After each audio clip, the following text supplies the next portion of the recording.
これよりパネルディスカッションワーキングセッション1を開始いたします。テーマは EC サイト等のプラットフォーマーによる模倣品対策です。それでははじめにオンラインで登壇されるパネリストの方々をご紹介いたします。カンボジア模倣品対策委員会ケオ・ホクリー次長、インドネシアスリョム失礼いたしました。インドネシアスリョムリシト法律事務所代表キン・ワウ・チャウ弁護士、ラオス商工省知的財産局ティッパチャン・チパボーン副部長、マレーシア国内取引生産秘書カラレビ・カイラサム部長、フィリピン知的財産庁クリスティーン・ V ・パンギリナン・カンラパン副局長、ベトナムラウス法律事務所ベトナム地域主任ヒエン・ブー弁護士。続きましては会場にいらっしゃるパネリストの皆様をご紹介いたします。タイ知的財産局ナバラト・タンカマラス国際室長、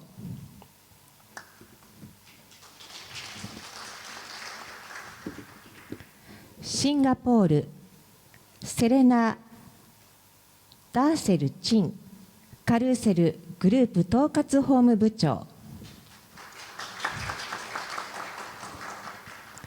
シンガポールアレン&グレットヒル法律事務所ビグネシュ・バーアン弁護士。モデレーターは森浜田松本法律事務所パートナー小野寺義文弁護士、中村合同特許法律事務所パートナー相良由里子弁護士。以上の皆様でパネルディスカッションを行います。なお各セッションの最後には Q&A セッションを設ける予定でございます。会場でご参加の皆様は挙手にて、オンラインでご参加の皆様は Zoom の Q&A ボタンをクリックして質問の入力をお願いいたします。時間の都合などによりすべてのご質問をご紹介することができないことがございます。あらかじめご了承いただきますようお願い申し上げます。それではここからの進行をモデレーターのお二人にお願いしたいと存じます。小野寺弁護士、相良弁護士、どうぞよろしくお願いいたします。皆さんこんにちは。本日はお忙しい中、国際司法シンポジウム JPSIP2023 にご参加をいただき、どうもありがとうございます。ただいまご紹介いただきました弁護士の小野寺義文でございます。弁護士の相良由里子先生とご一緒に、本日のワーキングセッション1および2をモデレートさせていただきます。どうぞよろしくお願いいたします。本日のワーキングセッションには、キーノートスピーチをいただいたシンガポールおよびタイのお三方に加えまして、カンボジア、インドネシア、ラオス、マレーシア、フィリピン、ベトナムの6カ国からパネリストの皆様にオンラインで参加いただいております。いずれも各国におきまして産業界、これはプラットフォーマーですけれども、各国の模倣品を管轄する官庁、知的財産権を専門とする弁護士の皆様でございます。充実とした議論となりますよう、精一杯務めさせていただきますので、どうか最後までお付き合いいただきますようよろしくお願いいたします。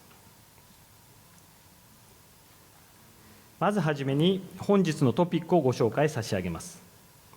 本日のトピックは EC サイト等のプラットフォーマーによる模倣品対策および模倣品対策のための官民連携、国際連携でございます。ワーキングセッション1では、プラットフォームにおける模倣品対策、ワーキングセッション2では、模倣品対策のための官民連携、国際連携をそれぞれ取り上げます。e コマース上の模倣品の問題は、e コマースが急拡大している昨今、各国で大きな関心を集めています。知的財産権のエンフォースには、これまで税関での水際対策、警察・行政機関での取り締まり、民事裁判、刑事裁判といったものがありますが、このような手段では対応できない新しい問題を提起しています。すなわち e コマースにおいては、取引数が膨大で効果的なモニタリングが困難なだけでなく、クロスボーダー取引も容易であるため、模倣品を取り締まることが困難となっています。他方で本日、キーノートスピーチでもご紹介がありましたが、EC サイト等のプラットフォーマーは、国境を越え、規約やシステムを共通にしてですね、自身のプラットフォーム内を管理・運営できる力を持っていて、取引や販売者のアカウントを停止したり、削除したりすることができる地位にあります。このことから、迅速、安易かつ簡易な手続きで効果的な模倣品を排除するということができるようになっていて、模倣品対策において非常に重要な役割を果たすようになっています。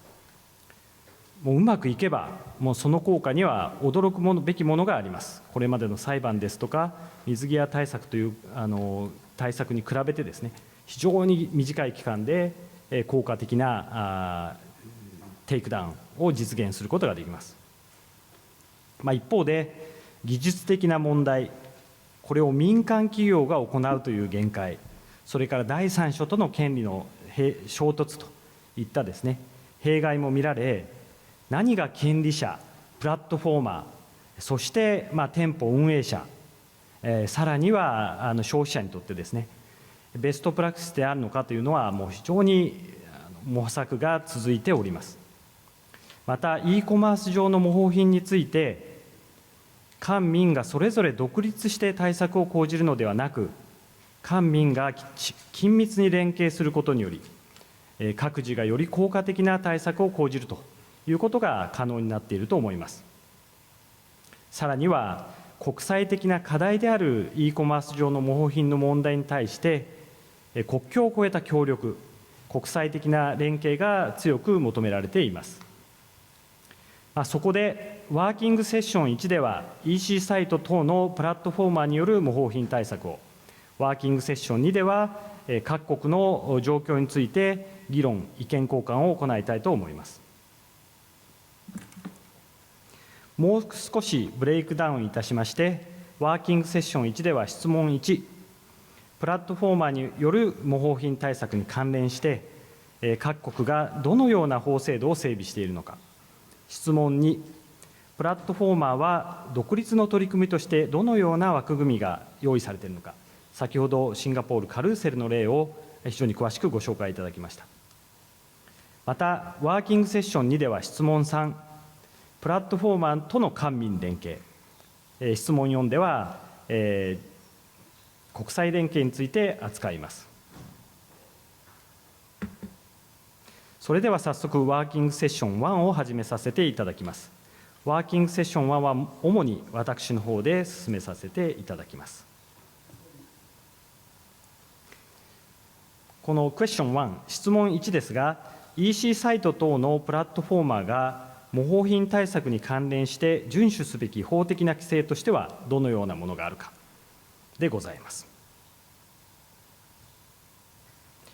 まず私の方から日本の法制度についてごく簡単に紹介したいと思います。非常に短い紹介になります。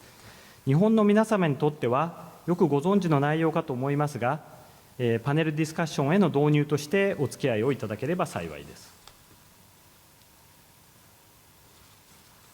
日本には一般の知的財産権法に加えて、プラットフォームに対して特別な模倣品を除去することを直接強制するようなですね、法律はございません。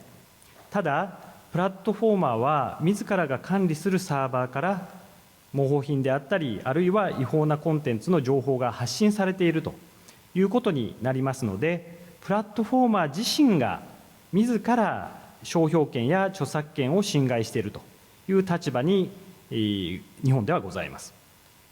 つまり、権利者から被告として訴えられかねないわけです。実際に訴えられた事件も起きていますね。で、EC プラットフォーマーが出店者に対してプラットフォーム上の電子商店を提供しているだけであると、いわゆる場所を提供しているだけであるという、典型的なプラットフォームの場合、自ら商品の仕入れや販売は行わないわけですけれども、このような場合にプラットフォーマーに模倣品や違法なコンテンツがプラットフォーム上から提供された場合、店舗が勝手に模倣品を販売している場合です。プラットフォーマーに直ちに、侵害の責任を負わせるというのは非常に酷ということになります。どんな製品が売られているか、必ずしも完全には把握できないわけです。そこで我が国では、プロバイダー責任宣言法3条に EC サイトプラットフォームを含むプロバイダーの損害賠償責任を制限する規定が設けられています。一定の要件を満たした場合、プロバイダーは責任を免れることができ、過度な責任から解放されるわけです。また、この要件を満たすために、自らが積極的に模倣品や違法コンテンツの流通を阻止しようとする動機づけが働くことになります。セーフハーバー規定と呼ばれることもあり、後ほどのディスカッションでもこのような仕組みを採用している例をいくつかの国からご紹介いただけると思います。プロバイダーの責任が制限される例、これは日本のプロバイダー責任制限法になりますが、2つございます。その1つは、正当な権利者に対して負う、商標権者や著作権者に対して負う損害賠償責任を免除するものです。3条1項に規定がございます。例えば、正当な権利者から EC プラットフォーマーに対して模倣品が販売されてますよという事実がですね、通知された場合、プラットフォーマーは他人の権利が侵害されていることをこれ知ることになります。このような場合、合理的期間内にその模倣品を削除すれば免責されます。逆に削除しませんと、店舗運営者とともに侵害の責任を負うことになり、プラットフォーマーにはこのような事態を避けるため、模倣品を削除するというインセンティブが働くことになります。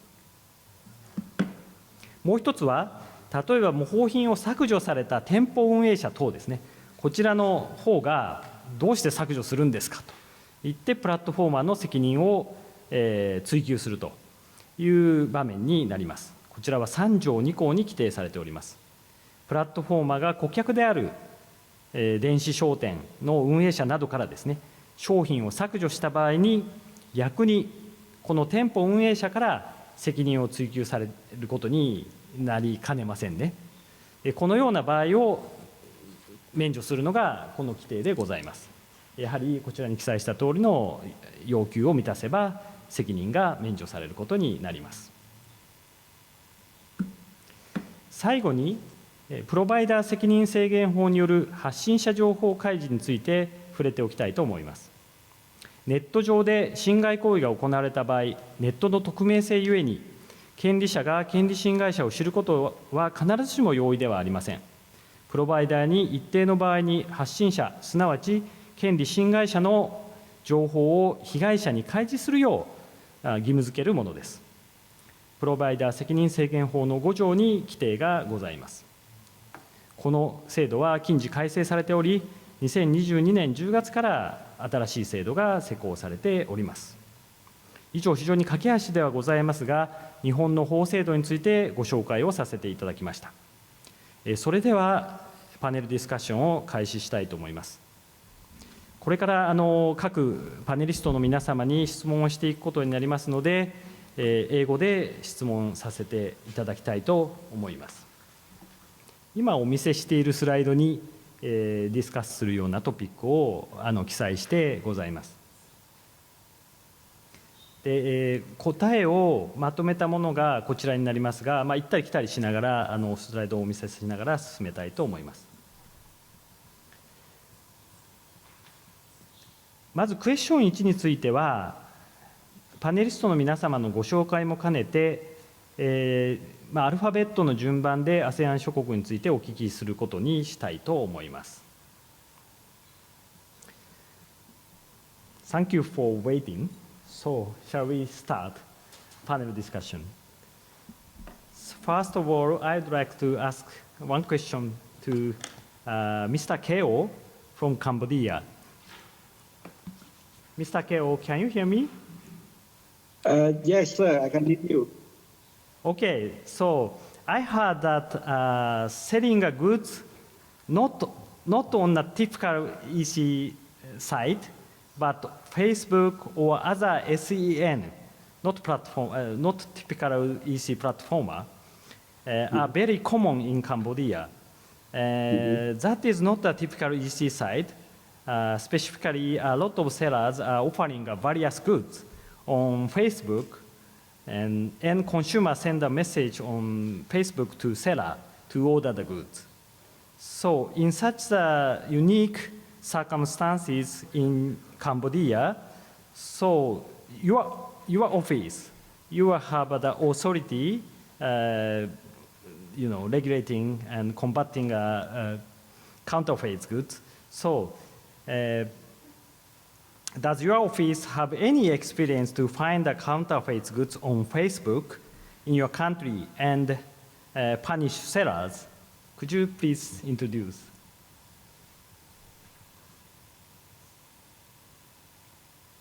Yes, good afternoon, everyone. Thank you very much for the questions. Yeah, it's true that in Cambodia, we for products online, but most of the time now people prefer to use Facebook page and they do live streaming to broadcast their products online.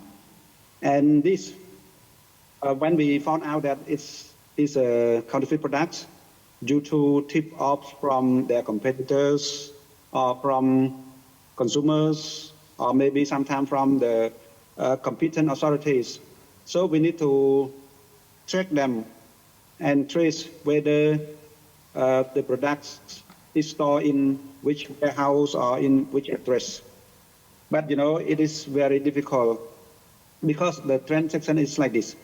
When they sell their product online, they hide their warehouses and they would go to the delivery man, the office, and then send the product to us. So when we got the product, or the consumer, the end user got the product, they need to pay on that spot, or sometimes they use a local ABA or local bank apps to send the money. And then we need to follow the delivery man in order to find the address. But it's still difficult to find them.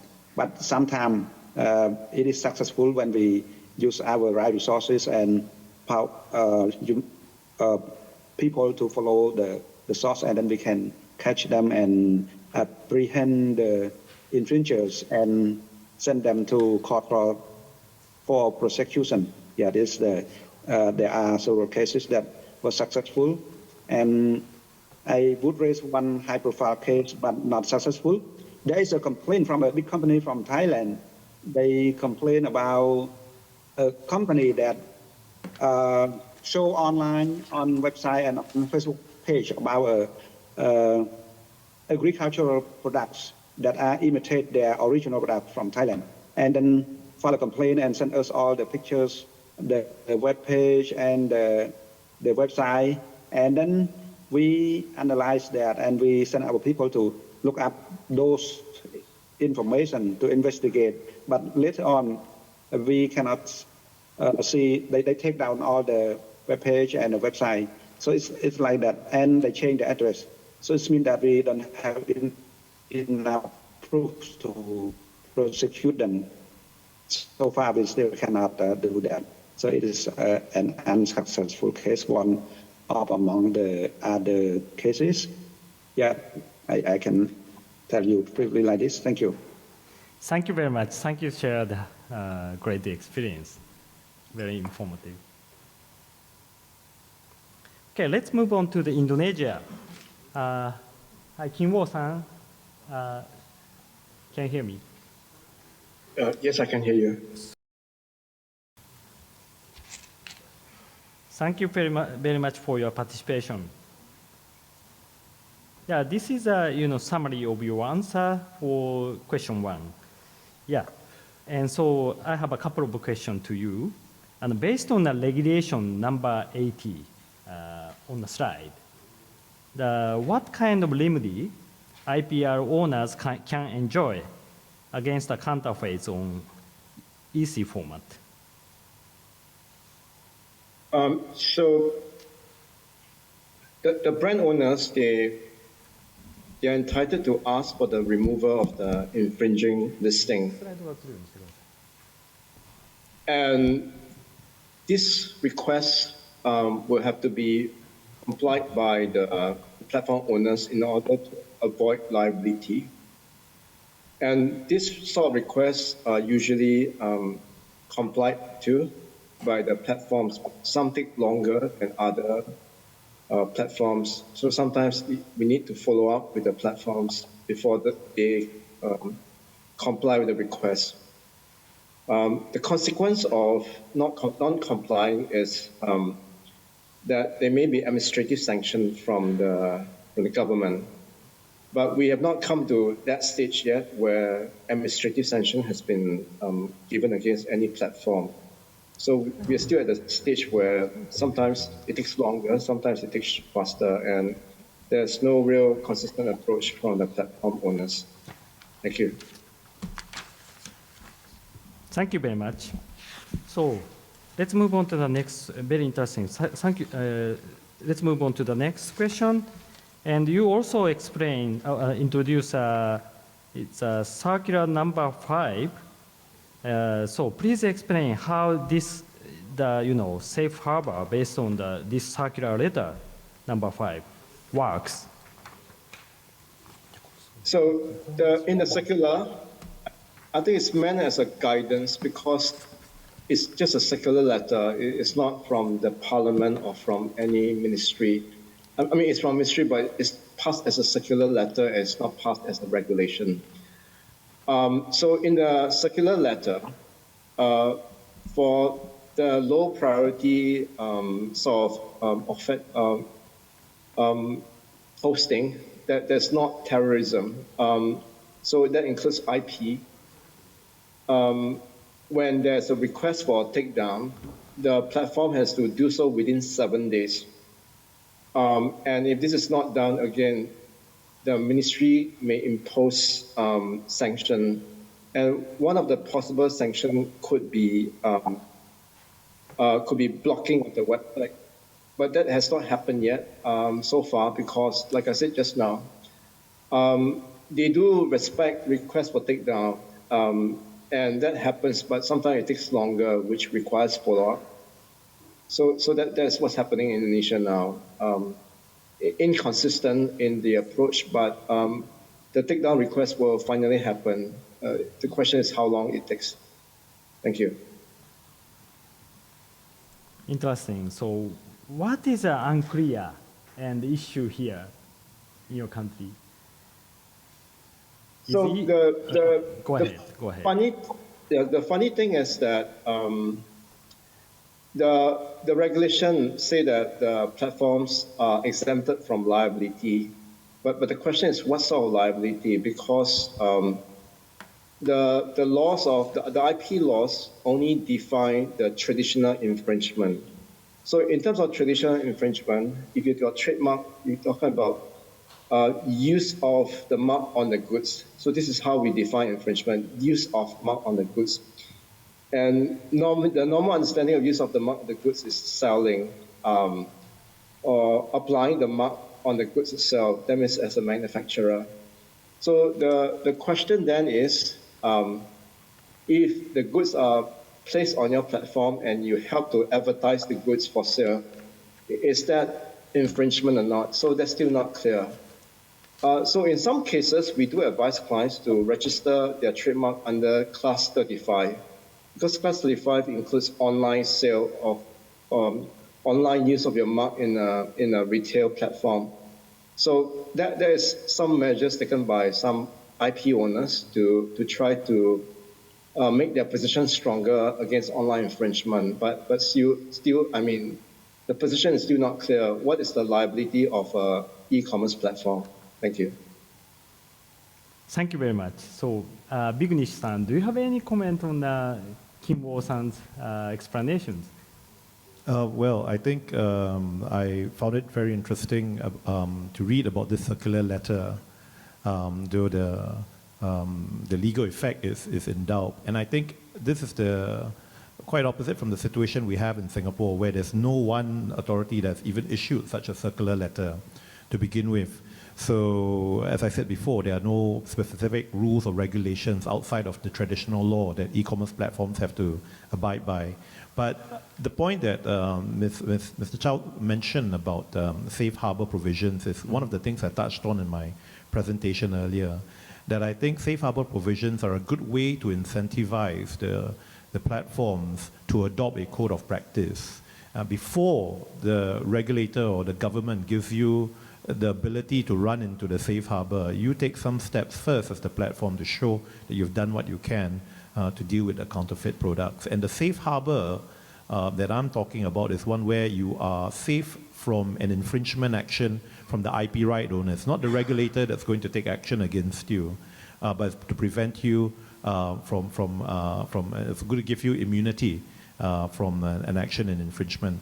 The last one I want to comment on the answer from my colleague from Indonesia is that their definition of use in trademark was particularly interesting for me to hear, because their definition of use is used on the goods. Now in Singapore, when it comes to trademarks, we define use of a trademark as use in the course of trade. And in the course of trade can include advertising. Now this question has not arisen in Singapore yet, but an argument can be made that the platform is actually using the counterfeit goods, when the counterfeit good is listed on the platform, the trademark is actually been used by the platform as well in the course of advertisement, because that's what the marketplace is meant to do. It's a place to advertise, but the sale contract is between the seller and the eventual buyer of the counterfeit product. And this is a very interesting way of looking at this issue. The definitions are not really the same, and how the rights that an IP right owner may have in Indonesia and Singapore may be very different. Thank you. Thank you so much. So we have six panelists. So let's move on to the other country, the Lao PDR. Tipa-chan-san, please explain more detail about the platformers' obligations to remove counterfeits based on the IP law in your country.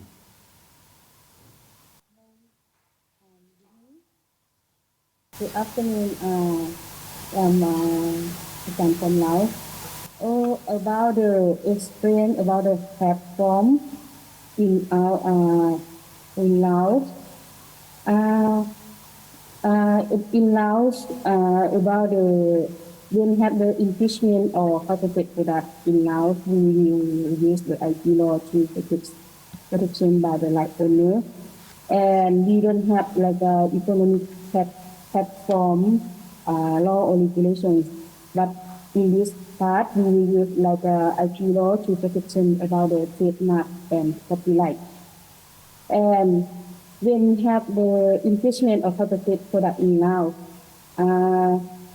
like I told you before, in Laos we will like consider by the right owner to sending the document or evidence to us, and after that, our UIG will consider by the Article 124 and Article 125 and Article 276. Sorry, because in the IG law in Article 174 will cover about the unfair competitions, and Article 125 will cover about the trademark hypothesis.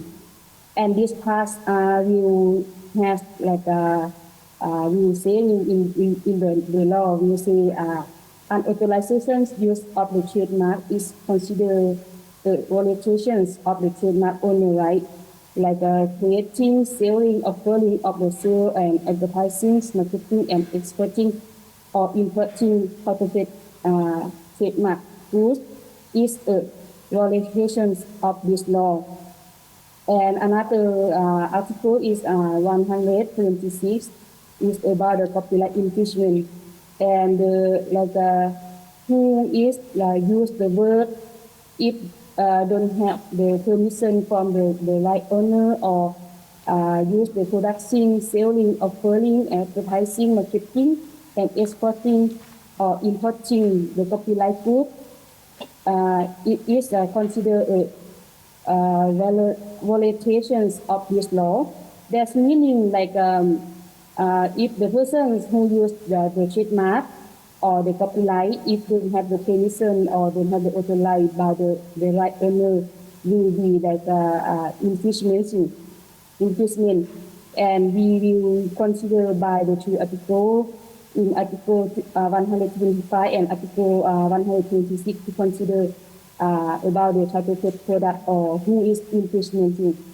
And after that, this like e-commerce platform will have like the big price, and we will consider by the law of the customer protections, and this law of customer protection will like protect the benefits or the quality for safety for the customer who is buy the product from the platform. And we will use the law on mediation to like consider the content in the platform, and use the on the telecommunications, and law on the privacy of conducting cybercrime, and law on electronic transactions. And the last one now we use the decree on electronic commerce by the government to handle all about the counterfeit product in the e-commerce platform. Thank you very much. A lot of laws relevant. Yeah. So what kind of policy and procedure does the decrease on electronic commerce require? Like I told you before, in like all the procedure in Laos, we the conduct voluntarily by the right owner and use the administrative procedure to solving this problem. And about the policy regarding on the law electronic transaction required and electronic e-commerce, we have the notifications, acknowledgement, and permission to conduct e-commerce business. Like if the business they want to do the e-commerce platform, they should be come to register in the internal trade department for telling out ministry they will do the business in e-commerce. And if they like they don't follow the rules from the Article 22, like provide information about the product or service that is inconsistent with actual product or service, or unauthorized use or describing of the custom information, and that's provisions for the electronic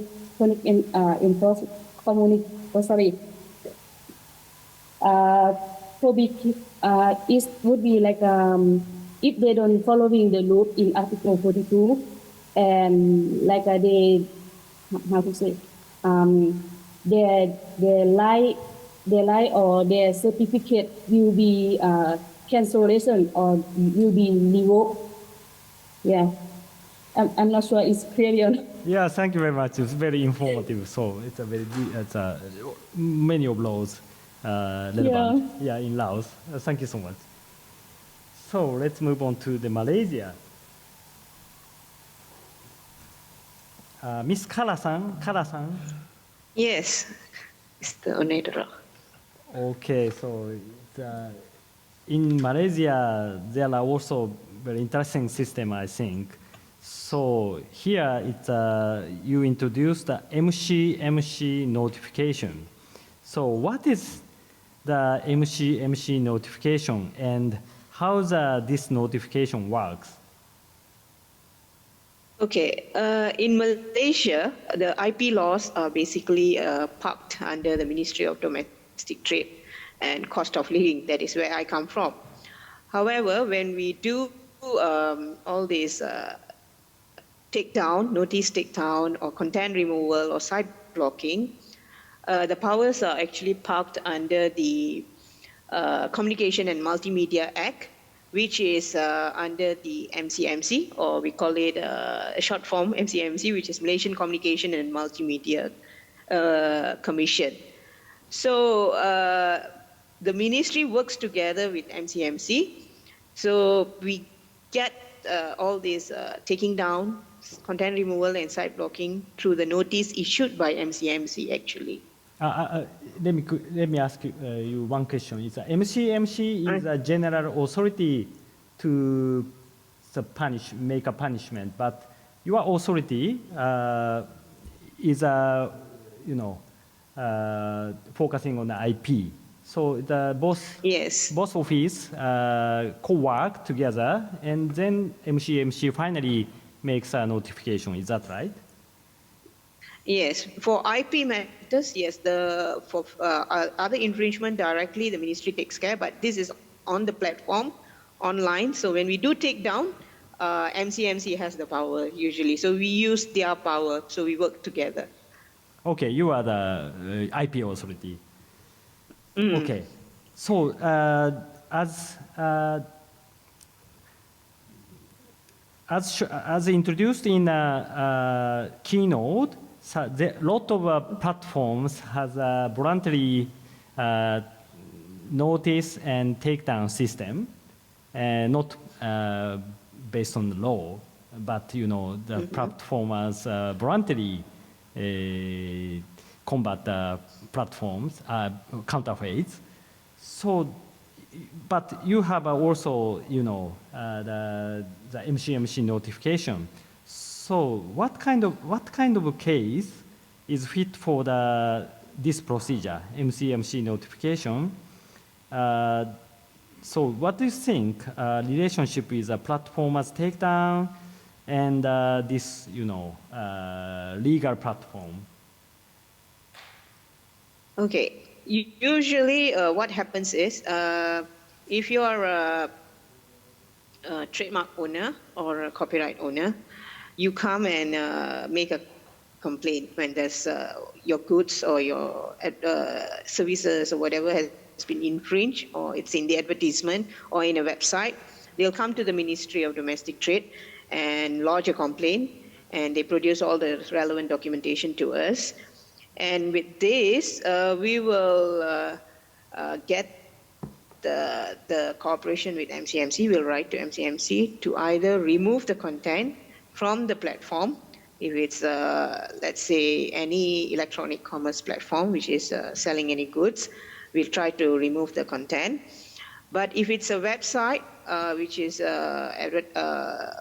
streaming any of the infringing copyright items, then we'll do site blocking through the provision of the law itself. Thank you. So as sorry, I think I didn't answer on the relationship so far.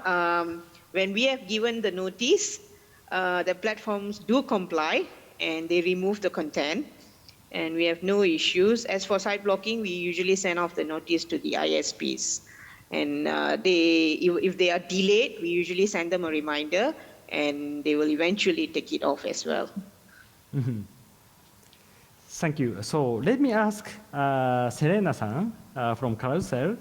So do you have any comment on Malaysian answers from the perspective of a platformer. Thank you, Onodera-san. So my perspective is that it is very interesting and welcome. It's a welcome perspective in that sense where the authorities take a more active role in actually combating counterfeits in that sense. So as shared earlier, the takedown processes can be a bit manual. Typically, the platform owners will also have to check whether or not the person sending the request has the authority to take it down, whether or not they even have protection in the relevant markets. So when it comes from an authority in that sense, it gives us more comfort also. So maybe we only need to check whether the email or the request from the authority is actually legitimate. But otherwise, this is actually very welcomed in that sense, where there's also a trusted platform that we can go to and also to understand more in relation to these takedowns as well. Thank you very much. Okay, let's move on to the Philippines. Christine-san, can you hear me? Yes, good afternoon. Good afternoon.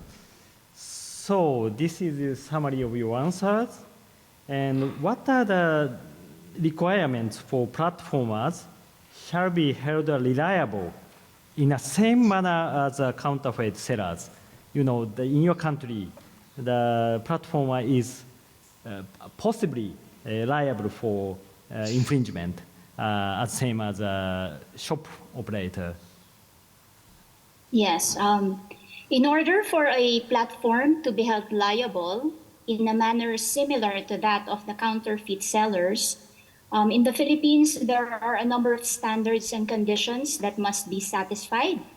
And the liability for online platforms is governed by the, as seen in the screen, the Electronic Commerce Act, the Consumer Act of the Philippines, as well as the Joint Administrative Order issued by and jointly enforced by the Department of Trade and Industry, the Department of Agriculture, Department of Environment and National Resources, the Department of Health, also the Food and Drugs Administration, the Intellectual Property of the Philippines, and the National Privacy Commission within their respective jurisdictions. And the liability would depend on whether the platforms have complied with the following key elements. So the platform must have policies and procedures in place in order to monitor and remove infringing or counterfeit products and sellers in their sites. So this includes regularly checking for and responding to complaints regarding counterfeit items. Second is that the platform should implement an effective notice and takedown system. So when they receive a valid complaint about counterfeit products or IP infringement, they should promptly remove or disable access to the infringing content. Third is that the platform should have terms of services or user agreements that clearly prohibit the sale of counterfeit products, and the sellers must agree to these terms when they register on the platform. Next would be the platform should provide a mechanism for users and intellectual property rights owners to report counterfeit listings or infringement. And the platform should also require the sellers to provide accurate and verifiable information, including contact details, and should verify the identity of the sellers to the extent possible. And the platform should also cooperate with law enforcement and IP rights owners to identify and take actions against counterfeit sellers. And lastly, the platform should retain records of the sellers as well as the transactions, which can be used for investigation and enforcement for violations of intellectual property rights, such as infringement. Thus, in conclusion, if the platform owners do not comply with the above elements, then they can be held liable for infringement as well. Wow, so many requirements. Yeah, you know, that does platformer fulfill, comply with all the requirements you mentioned to you know, not too reliable for the infringement? Yes, they do, because of course they want to do business in the Philippines and therefore they would have to comply with the local laws.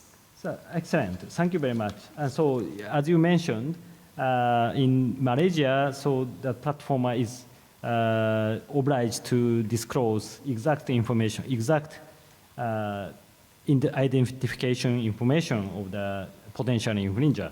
So I'm so impressed. So let's move on to the next country. We have two more countries,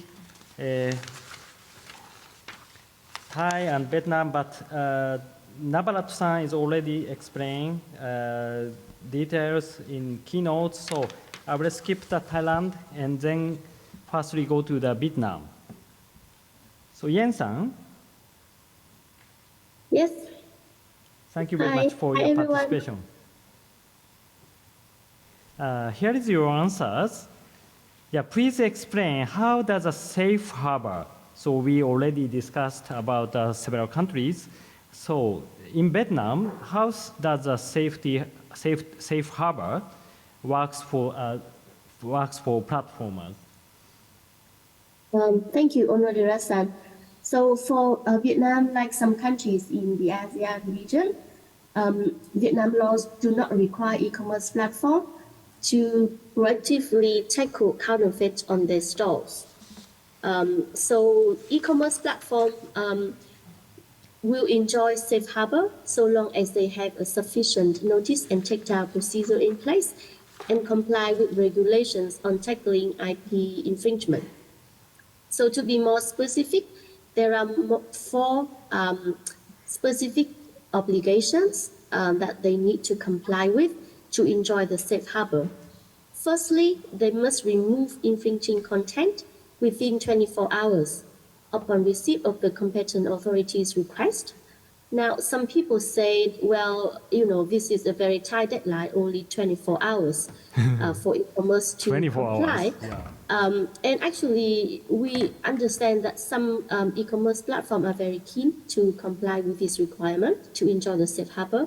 So whenever they receive a request coming from competent authority, they would remove it, the listing reported right away.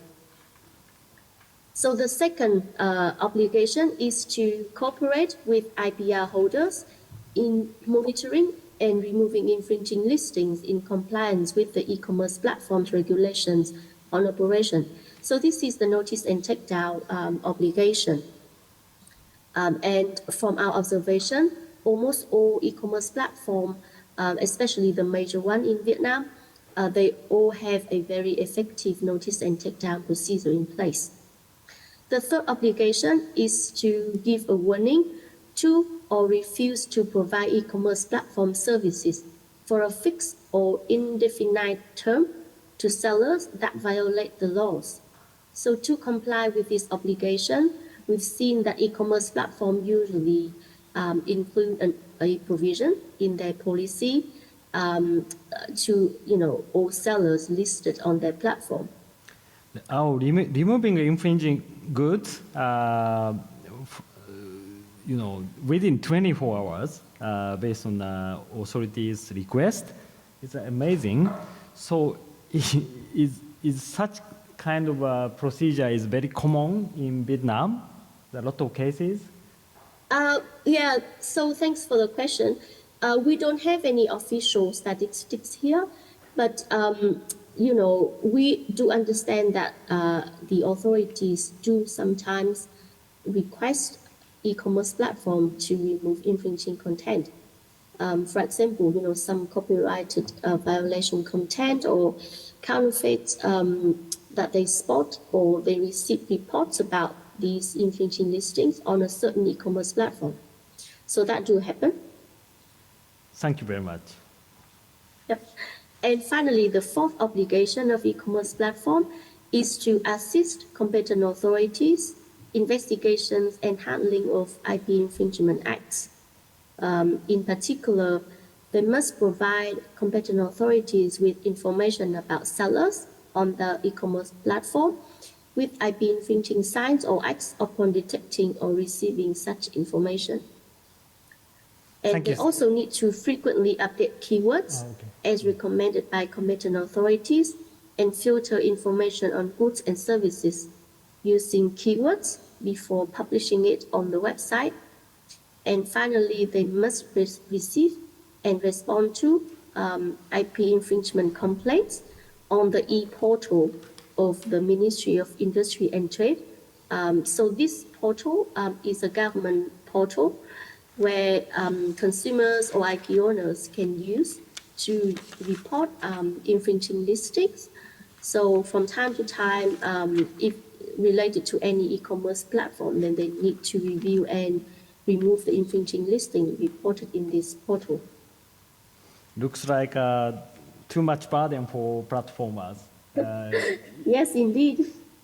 Yeah, But so far we've seen that the e-commerce platforms, you know, they all have their internal policy on detecting and handling IP infringement cases, as well as having a quite effective notice and takedown procedure. Okay. Thank you very much. So let's move on to the question 2. Yeah, question 2 is, what measures against counterfeit products are being taken as a self-regulation by major e-commerce platform providers in addition to the legal restriction? As Serena-san detailedly explained the case of Carousel, the major platformers providing so-called notice and takedown systems. Here is an example in Japan. So a lot of major platformers in Japan providing a similar system. And also that the guideline for the Provider Liability Limitation Act guideline and other I'm sorry, yeah. The guideline is set also by the private sector. So let's begin the discussion over the question 2. The major platformers in Asian region and major platformers notice and takedown system and current legal issues and advice to IPR owners from each panelist. So that there are many major platformers in Asian region as well. Take a look on the slide. Carousel, Shopee, Lazada, TikTok, eBay, Muda, Tokopedia, and Bukalatpat, etc. So that these platformers prepare and provide a notice and takedown system in addition to the legal system. And so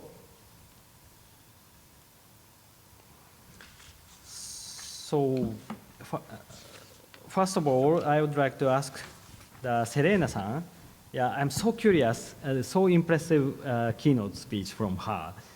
So my first question is, does Carousel provide a common standard notice and takedown system in multiple all the jurisdiction you are doing business, or localized in each jurisdiction? Thank you for the question, Yoshi-san. And also thank you for actually granting us the title of a major platform in the ASEAN region. We are working towards it. So to answer your question, I think it depends on a few things. So as shared earlier, Carousel we have a family of brands and we are also in many different markets. So we try to apply similar principles across, because from a business perspective as well, it has to be scalable in that sense. So we have a baseline principle or must have. So each market, for example, each business entity will need a takedown notice process, and we follow certain similar principles, but it's also very dependent on the platform itself and also the market that we are in.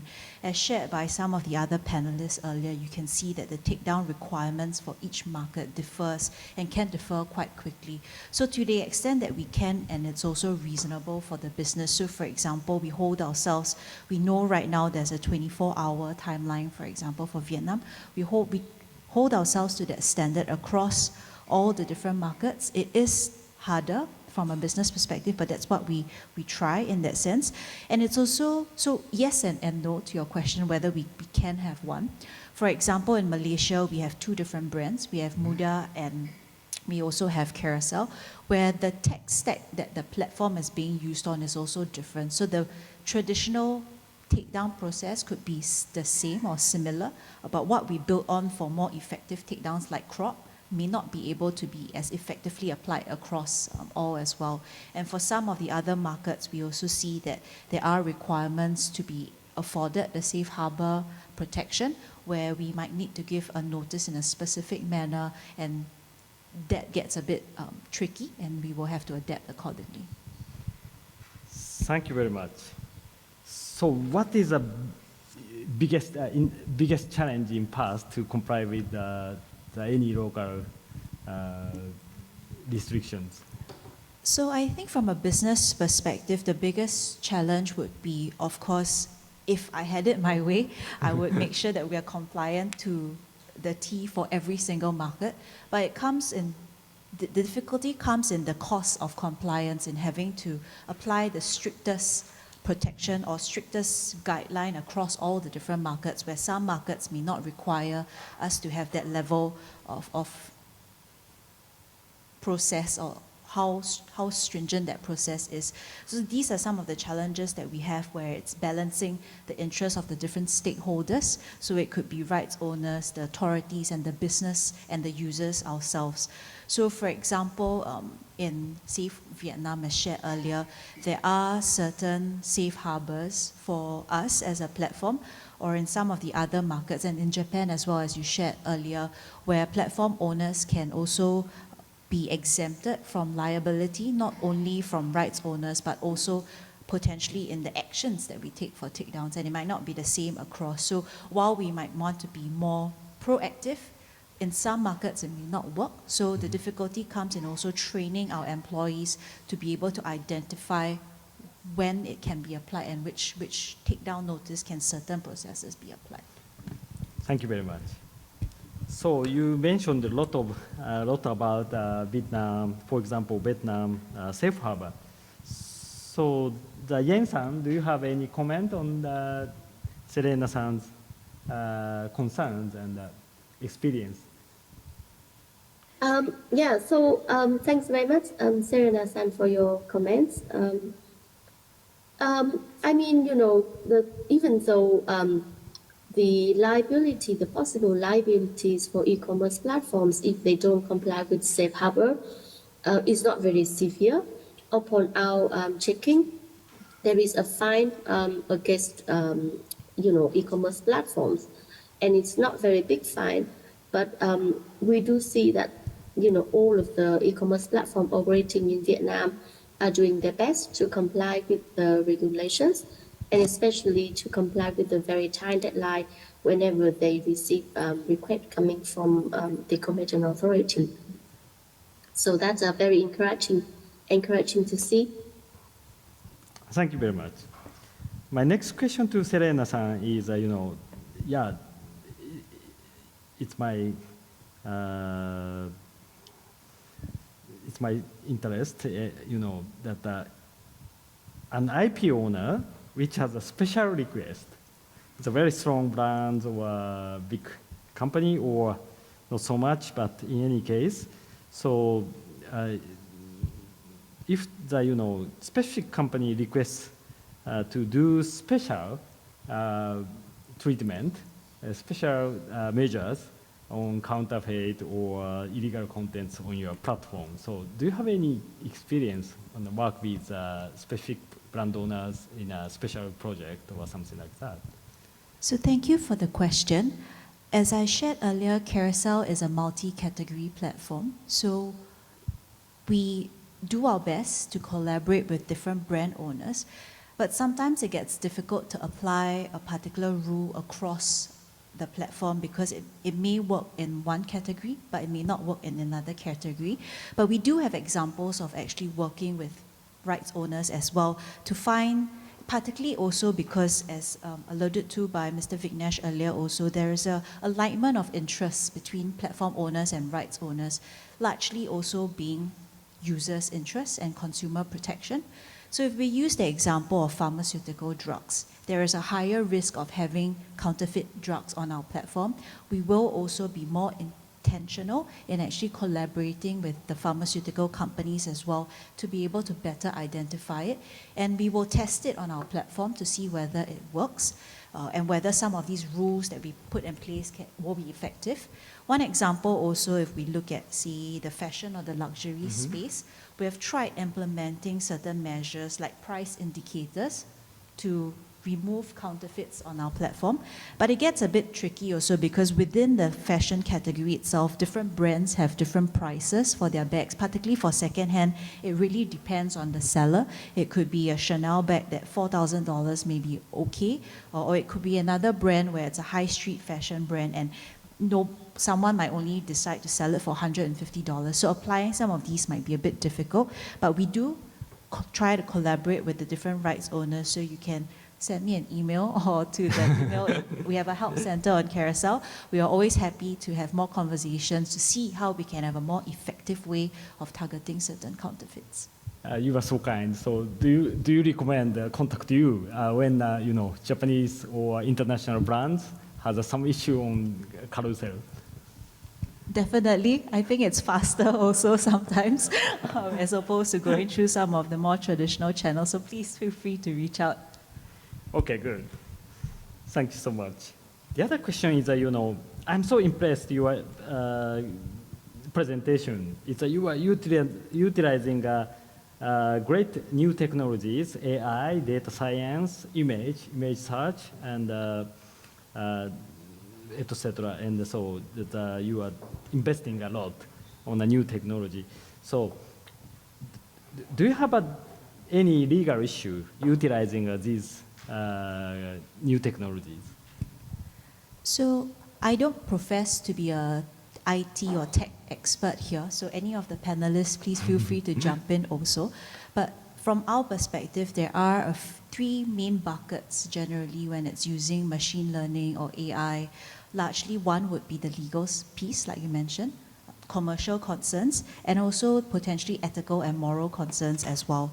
Specifically for legal, I think it's a little bit more traditional as to whether or not we are using confidential information. Are we disclosing personal data? What could actually be used? How would that data actually be used when we send it to another third party or a different system to be able to build up these AI or machine learning capabilities?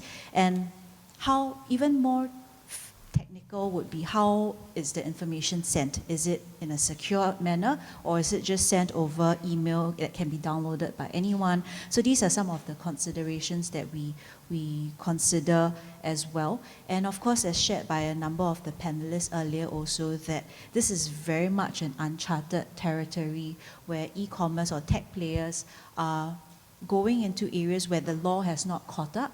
And we are doing a lot of things where it is still gray. We are following best practices of principles of more traditional laws. So it gets a bit tricky as to whether or not some of these protections will be afforded to us when we use new technology. Interesting. So, Bignish-san, do you have any comment on that? I also don't profess to be a tech expert, though I do work with a lot of AI issues. And I think even in Japan, I think I read in the papers just recently the issues with the use of copyrighted material in AI and machine learning. That is a current issue in Japan. We have that issue in Singapore as well. And I'll be very frank and confess that I think before my government and most governments regulate e-commerce platforms, I think we'll most likely try and regulate the use of AI first. That's the reality here. And I think ultimately, when it comes to brand owners, the IP right owners, their interests are primarily self-centered. And I think that's something that we all have to bear in mind. The IP right is an entrepreneurial right that we grant to the IP owner for creating the brand. And it's something that we recognize should be protected. It's a very difficult thing to have a conversation with an IP right owner and a platform and to have them see eye to eye. And I know this because even working in the public sector and dealing with the IP right owners, it's very hard to find a consensus. consensus building is what will make the issues go away. And I think in different countries, as we've heard from all the panelists, we have heard differing ideas about how heavy-handed the government will be in regulating and how light-handed they may be. It really does depend on what the government of the day decides they need to do. In Singapore, the incentive for our government to step in was to prevent scams. It was really to protect the general public. And I think with the issue of pharmaceutical products and services and public safety, that I think everyone can agree on, even the IP right owners. And my purpose here today is to stress that as long as the economic interests of the public sector and the private sector are in alignment, as Serena has mentioned, that you don't want to be known as a platform also that deals in counterfeit products, so they're always happy to work with the IP right owner. Right? As long as all the interests are aligned, then I think we can get some regulation in place, a common set of standards. The difficulty is waiting for that day to happen. And where the motivation is going to come from. In my view, I think it's going to be rather self-help from the point of view of the e-commerce platforms. And once the public sector, the government gets involved to bless the steps taken by the platformers, then I think the IP right owners will have to accept that is the way to go. And I hope that IP right owners can get themselves involved more with the platforms and to achieve an understanding over what the platforms should do and what they don't necessarily have to do, and then to work with the government on these standards, because at the end of the day, the one that the entity, the group of people that would push the public sector into doing something would generally be the IP right owners. So they have to very much be part of this conversation as well. Thank you very much. Nabarato-san, thank you for waiting so too long. And so, yeah, do you have any comment throughout question 2? Thank you for the question, and I think I agree with both of Serena and Vignesh that I just would like to have the comments that the important for the nowadays technology is important to develop everything, including the AI, but especially in the field that is hard to identify, such as the patent or pharmaceutical area. So that's why we need to use technology to help us. And one thing that I would like to advise to the IPR owners is keep in mind that before you sell, you have to protect whatever you sell first. Yeah, thank you. Thank you very much. Over there, son, can I add something? Yes, please. So I think there are two major issues for online infringement. The first issue is for some platforms, the listing from one particular merchant is many. So you can do this takedown. Yes, the takedown procedure works, but most IP owners' ultimate goal is to have that merchant banned for good. That means to have it removed from being able to post new listing. So we have been working with clients to try to have this merchant banned. But the response from the merchant, the platform has not been too consistent. We managed to ban one or two merchants, but we still don't know the criteria that is being implemented by the platforms to have these merchants banned for good, because that is what most IP owner wants. I mean, having worked for most merchants, most IP owners, they want to ban these guys so that they cannot post future listing. So that's one of the issues that's one of the hot topic for IP owners.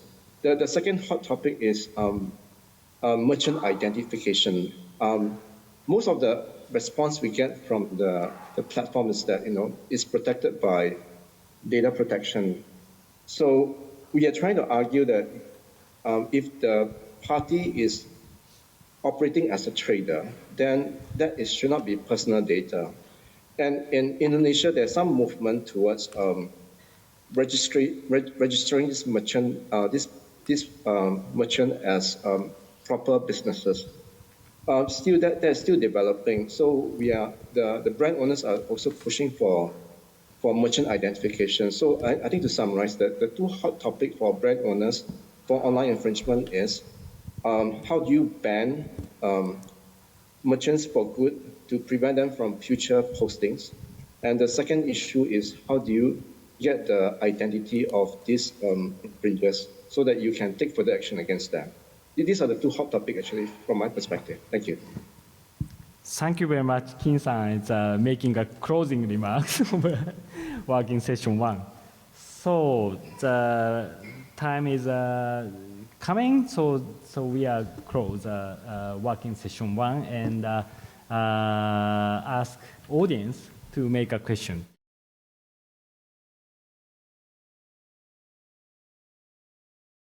それでは時間が若干ございますのでこちらで Q&A セッションに移りたいと思います。もし会場にいらっしゃるお客様の中でご質問があればですね、挙手にてお知らせいただきます。オンラインの方につきましてはこちらですね、マイクオンにできない仕様になっておりますので質問をですね Q&A 欄に書き込む方法でお知らせ願います。それでは会場のいらっしゃる方でですね、ご質問ありましたら挙手をお願いいたします。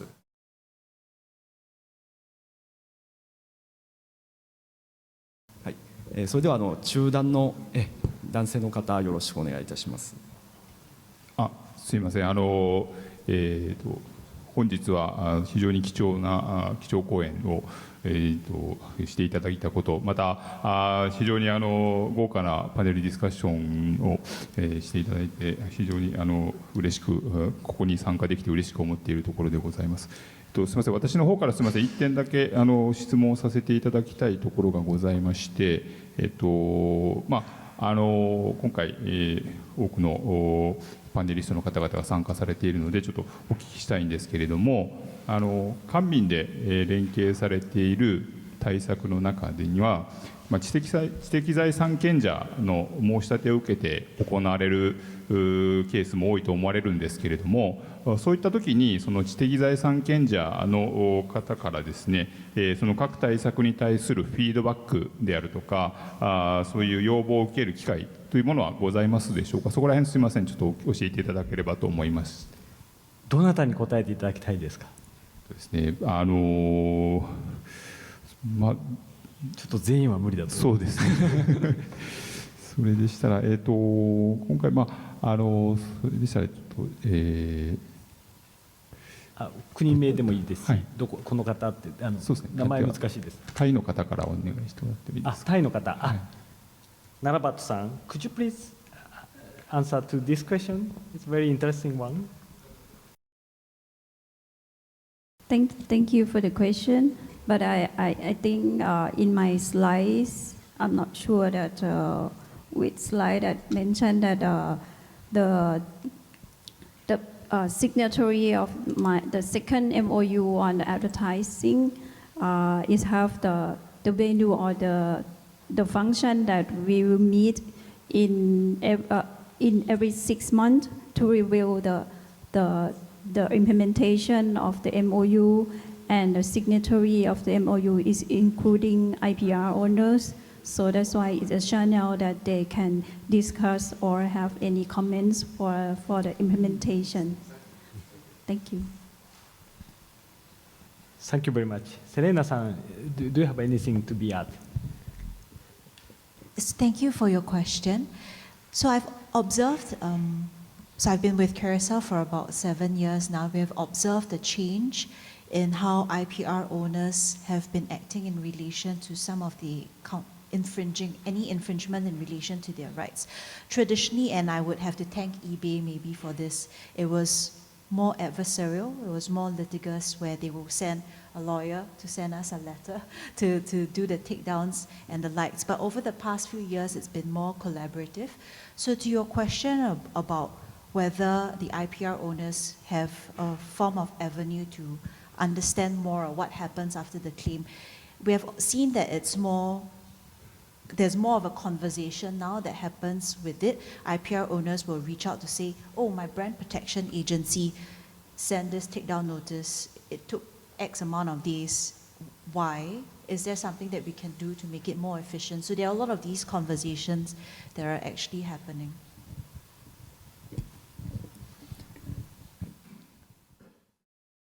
ありがとうございました。ただいまをもちまして、ワーキングセッション1、Ec サイト等のプラットフォーマーによる模倣品対策、そして Q&A セッションを終了させていただきます。